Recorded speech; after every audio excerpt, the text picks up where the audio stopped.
ममता बनर्जी और प्रधानमंत्री मोदी का जिस तरीके से कड़ी टक्कर पश्चिम बंगाल में देखने को मिलने वाली है, उन नतीजों का इंतजार पूरे देश को है। कहीं ना कहीं जैसा कि रोमाना ने भी कहा कि अस्तित्व की लड़ाई है, नाक की लड़ाई है दोनों ही दलों के लिए।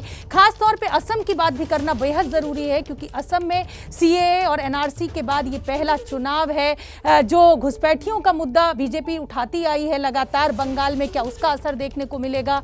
ममता बनर्जी की जो सिंपैथी लहर है, जो महिला वोट है, क्या वो असर दिखाएगा? बंगाल में अगर बीजेपी जीतती है तो मोदी का कद जरूर बढ़ेगा और कहीं ना कहीं 2024 के चुनाव में ये एक वो राज्य ताकत के रूप में बीजेपी के लिए उभरेगा। अगर मोदी जीतते हैं, बंगाल जीतती है अगर बीजेपी, तो वहां पर बीजेपी की जो लड़ाई है पिछले 40 सालों से, जिसे कहा जाए कभी सत्ता में आई नहीं, श्यामा प्रसाद मुखर्जी जो कि बंगाल से ही आते थे, जनसंघ में थे, अब कहीं ना कहीं वो लड़ाई शायद अब आज, क्योंकि नतीजे आ जाएंगे तो जनता के सामने कि क्या बीजेपी जीतेगी। लेकिन ये भी बात बिल्कुल तय है कि इन तमाम राज्यों में जो भी दल सरकार बनाएंगे, चाहे वो ममता बनर्जी अपने को आगे बढ़ाएं, चाहे स्टालिन वहां पर डीएमके बनाए, चाहे केरल की बात कर लें, हम पिनारी विजयन की बात कर लें, हम असम की बात कर लें, जिम्मेदारी बहुत बड़ी है। क्योंकि जिस तेजी के साथ कोरोना का विस्फोट देखने को मिल रहा है, वो चिंता बहुत बढ़ा रहा है। वो केंद्र सरकार के लिए भी चिंता है, वो राज्य सरकार के लिए भी। और देखिए, ये तो हमने समझाया कि मोदी के लिए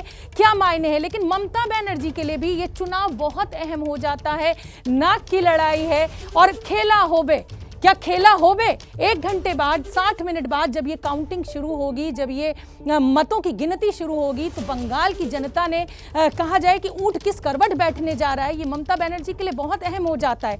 लगातार तीसरी बार ममता बनर्जी मुख्यमंत्री बनेंगी। तमाम बड़े नेता जो थे टीएमसी के, वो टूट गए, वो बीजेपी में शामिल हो गए। अकेले अपने दम पर ममता बनर्जी ने इस चुनाव को आगे बढ़ाया है, इस प्रचार को आगे बढ़ाया है। अकेले अपने दम पर, जिसे कहा जाए कि जैसे टाइगर और शेरनी शब्द का इस्तेमाल किया जा रहा है, दुर्गा शब्द का इस्तेमाल उनके लिए किया जाता है।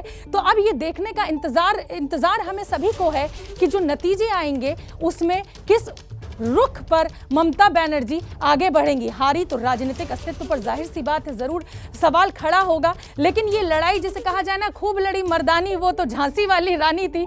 बिल्कुल सुमित, उसी अंदाज में ममता बनर्जी अकेले अपने दम पर लड़ती हुई दिखाई दी।